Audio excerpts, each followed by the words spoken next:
ہمیں اس بات کا ادراک ہونا چاہیے کہ اس وقت دو صوبوں میں حکومت کا کوئی رٹ موجود نہیں ہے، اور اگر میں آج وزیر اعظم سے یہاں ہوتے اور ان کے خدمت پہ بصد احترام یہ عرض کرتا کہ قبائلی علاقوں میں کیا ہو رہا ہے، اس کے ساتھ متصل اضلاع میں کیا ہو رہا ہے، بلوچستان میں کیا ہو رہا ہے، تو شاید وہ یہی کہتے کہ مجھے اس کا کوئی علم نہیں ہے۔ اگر میرا حکمران جس حیثیت میں بھی ہے ملکی معاملات کے بارے میں اتنا بے خبر ہے، اور مجھے یاد ہے ایک زمانے میں ہم نے مل کر کام کیا ہے، افغانستان ہمارے جرگے جاتے تھے اور میں نے جب ان سے پوچھا تو ان کو کوئی علم نہیں تھا۔ کون فیصلے کرتا ہے، کہاں فیصلے کیے جاتے ہیں؟ ذمہ دار تو کل پاکستان ہوگا، ذمہ دار تو حکومت بھی ہوگی اور اپوزیشن بھی ہوگی، ذمہ دار تو پارلیمان ہوگا، عوام کی نظر میں تو ہم ذمہ دار ہیں۔ اور حقیقت یہ ہے کہ اس ملک میں کوئی سویلین اتھارٹی اس وقت موجود نہیں ہے، کوئی نظریاتی سیاست موجود نہیں ہے۔ مکمل طور پر پاکستان میں خاص اسٹیبلشمنٹ وہ بند کمروں میں اور اپنے محلات میں جو چاہے فیصلہ کرتے ہیں، اور حکومت کو ان کے فیصلوں پر انگوٹھا لگانا پڑتا ہے۔ ہمیں کچھ یہاں سے نکلنا ہوگا یا نہیں نکلنا ہوگا؟ انہی دبیز پردوں کے پیچھے ہم نے سیاست کرنی ہوگی، ہم نے ملک کو چلانا ہوگا۔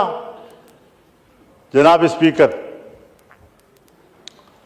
میرے علاقے میں ایسے ایریاز ہیں جس کو فوج نے بھی خالی کر دیا ہے، پولیس تو خالی کر چکی تھی۔ بتا دوں آپ کو، ایوان کو بتانا چاہتا ہوں، وہ علاقے کہ جو پولیس تو خالی کر چکی تھی لیکن فوج بھی خالی کر چکی ہے، اور جہاں پر جنگ ہو اور پولیس بھی نہ ہو اور فوج بھی نہ ہو تو وہ ایریا کس کے قبضے میں ہوگا اور وہاں کس کا ریٹ ہوگا؟ اور دل پہ ہاتھ رکھ کر مجھے کہنا پڑتا ہے، انتہائی درد دل کے ساتھ کہنا پڑتا ہے کہ اس وقت بلوچستان کے 5 سے 7 اضلاع اس پوزیشن میں ہیں کہ اگر وہ آزادی کا اعلان کر دیں تو اگلے دن اقوام متحدہ میں ان کی درخواست کو قبول کر لیا جائے گا اور پاکستان کو تقسیم تصور کیا جائے گا۔ کہاں کھڑے ہیں ہم لوگ؟ میری گفتگو کو جذباتی گفتگو نہ سمجھا جائے، میں جذباتی باتیں نہیں کیا کرتا، لیکن حقائق تک پہنچنے کے لیے پارلیمنٹ کو بھی پہنچنا ہوگا اور حکومت کو بھی پہنچنا ہوگا۔ اس وقت جب ہمارا ایوان یہاں بیٹھا ہے،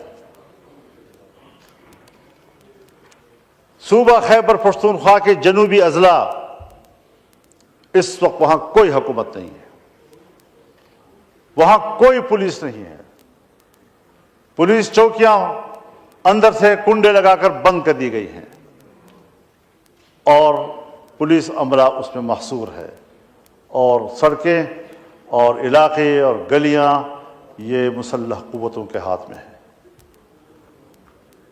کب سوچیں گے ہم ملک کے لیے؟ کب سوچیں گے ہم اس بات کے لیے کہ اس ملک کی بقا کا بھی کوئی سوال ہے؟ آج اگر کوئی بقا کا سوال پیدا کرتا ہے، اس پر چیخ و پکار کرتا ہے، برا منایا جاتا ہے۔ اللہ رب العزت بھی چیخ چیخ کر بولنے کو پسند نہیں کرتا، لیکن مظلوم کی چیخ و پکار کو اللہ بھی سننے کے لیے تیار ہے۔ لا يحب اللہ الجہر بالسوء من القول الا من ظلم۔ کوئی شخص بھی اونچی آواز اور چیختے آواز کے ساتھ بات کرے اللہ کو پسند نہیں ہے، سوائے اس آدمی کے جس پر ظلم ہو رہا ہے، جس کے ساتھ زیادتی ہو رہی ہے، جو مضطرب ہے، جو پریشان ہے۔ اور یہاں قانون سازیاں کی جا رہی ہیں. پہلے ریاست کو تو مضبوط کرو, پہلے اپنے رٹ کو تو مضبوط کرو. قانون آتا ہے, پاس ہوتی ہی پورے ملک میں نافذ العمل ہوگا. پورا ملک آپ کے ہاتھ میں ہوگا تو نافذ العمل ہوگا. آپ قانون بنا رہے ہیں, کس کے لیے بنا رہے ہیں؟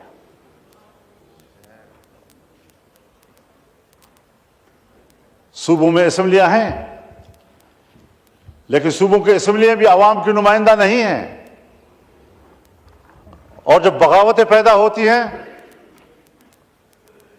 جب عوام باہر نکلتے ہیں, تو کوئی منتخب نمائندہ جو آج منتخب کہلاتا ہے وہ پبلک کا سامنا کرنے کی پوزیشن میں نہیں ہے.